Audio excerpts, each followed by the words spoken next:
Everyone's talking about Ardie Savea. The people want him, the pundits want him, and honestly, you'd understand why. He's the World Rugby Player of the Year, he's covered the captaincy before, he has the personality, the mana, the marketability. On paper, it's a done deal. But Dave Rennie isn't picking a captain based on Twitter polls. And here's what nobody is properly talking about, the quiet, strategic reason why Codie Taylor might walk into that job instead. Not because he's a better player than Ardie Savea, he's not, but because of something far more important to a new head coach building toward a World Cup. He's the last man standing. Scott Barrett is out for up to 5 months. He'll go under the knife this week, back surgery, and he'll miss the Nations Championship home tests and the rugby's greatest rivalry tour to South Africa. Barrett suffered the injury upon returning to training after a non-playing sabbatical, which he took to try and sort out ankle and Achilles problems that had plagued him. And now Dave Rennie, barely 6 months into his tenure, has to hand the armband to someone else.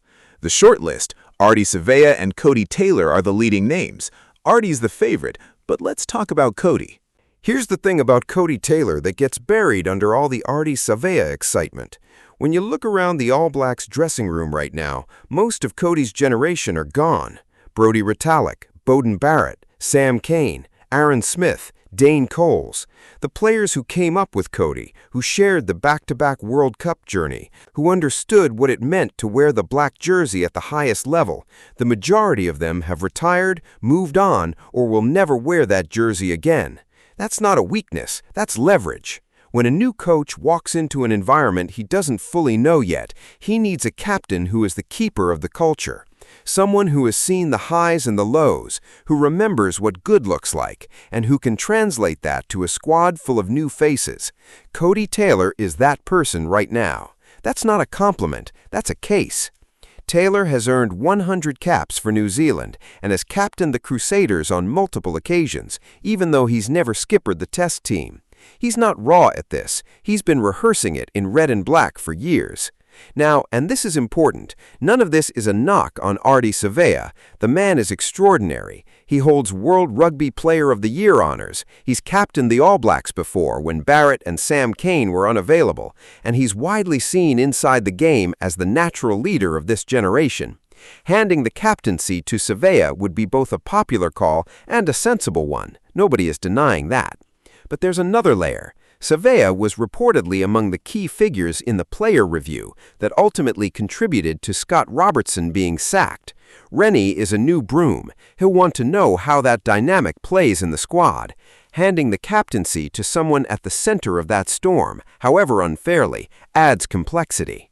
Rennie will name his first All Black squad on June 22nd, giving him just over a year to prepare for the World Cup in Australia. This isn't a long-term appointment in the traditional sense, it's a foundational one. Having filled the role previously, handing the responsibility to Savea would not only be a hugely popular call, but a sensible one too. He not only has vast international experience, but is well respected in the All Black squad and would not shy away from the responsibility. It's also incredibly important that whoever gets the role has to be an out-and-out starter for the side, and whether it's at open side or at number 8, Savea is bound to be a first choice in the starting 15. And the same is true for the other frontrunner, Codie Taylor, who has plenty of support, particularly from All Blacks legend Jeff Wilson. Like Savea, he has played 100 times for New Zealand, and while he hasn't skippered the test team before, he is a leader in the All Black squad, has captained the Crusaders several times, and is likely to be the starting hooker. He will have stiff competition for the number 2 jersey, but frankly, he is the most complete hooker in New Zealand. All right, that's all for today. Drop a comment below, Ardie or Codie? And if this video gave you a different way of seeing the race, hit subscribe. There's more where this came from. I will see you on the next one.